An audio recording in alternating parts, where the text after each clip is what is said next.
جانیں شفتالو کے بارے میں، اس کو کس کس زبان میں کس کس نام سے پکارا جاتا ہے اور کس کس جگہ اس کو استعمال کیا جاتا ہے اور کتنی مقدار ہے۔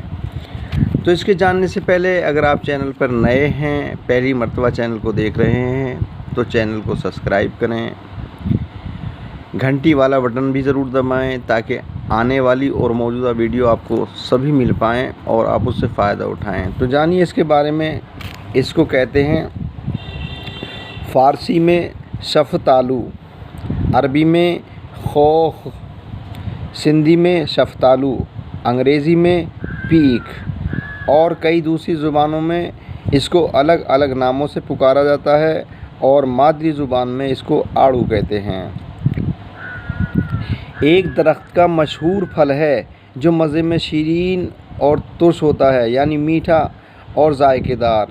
یہ دو قسم کا ہوتا ہے، چکیا، دوسرا لمبا گول مخروطی۔ چکیا آڑو کا مخصوص نام شفتالو ہے۔ مزاج سرد تر ہوا کرتا ہے اور یہ مسکن جوش، خون صفرا۔ آڑو کے پتوں کا پانی داخلی اور خارجی طور پر، یعنی اندر استعمال کرنے سے، کھانے کے استعمال کرنے سے اور ظاہری کے علاوہ خارجی طور پر، اوپری طور پر استعمال کرنے سے، دونوں میں استعمال کیا جاتا ہے۔ یہ قاتل کرم شکم اور مغز تخم آڑو مسکن، درد گوشت، درد بواسیر۔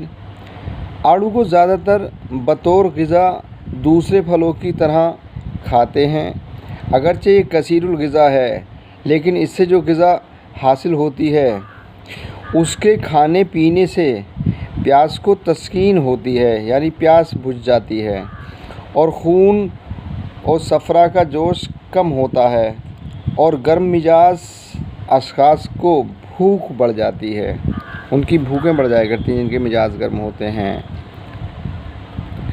آڑو کے پتوں کا پانی کرم شکم کو ہلاک کرنے کے لیے پلاتے ہیں، یعنی پیٹ کے کیڑوں کو مارنے کے لیے، ختم کرنے کے لیے پلاتے ہیں اور شکم پر ضماد کرتے ہیں، پیٹ پر اس کو باندھتے بھی ہیں۔ چورنوں کو قتل کرنے کے لیے بچوں کے مقدمے لگاتے ہیں۔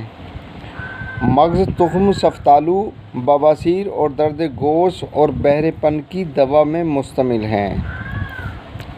بہرے پن کے لیے بھی اس کو دوا کی صورت میں استعمال کیا جاتا ہے اور اس کا خاص نفع یہ ہے مسکن حرارت ہے اور مضر اعصاب کے لیے ہے اور مصلح شہد اور ادرک ہے۔ مقدار خوراک 3 عدد سے 5 عدد تک ہوا کرتی ہے اور اس کا مقام پیدائش بھارت اور پاک جیسے ممالک ہیں۔ ویڈیو پسند آئی ہو تو لائک ضرور کریں، چینل کو سبسکرائب کریں اور گھنٹی والا بٹن بھی دبائیں تاکہ آنے والی تمام ویڈیو آپ کو ملتی رہیں اور آپ فائدہ اٹھائیں۔ اور اجازت دیں، پھر ملاقات ہوگی کسی اور دوسری اچھی ویڈیو کے ساتھ۔ آداب۔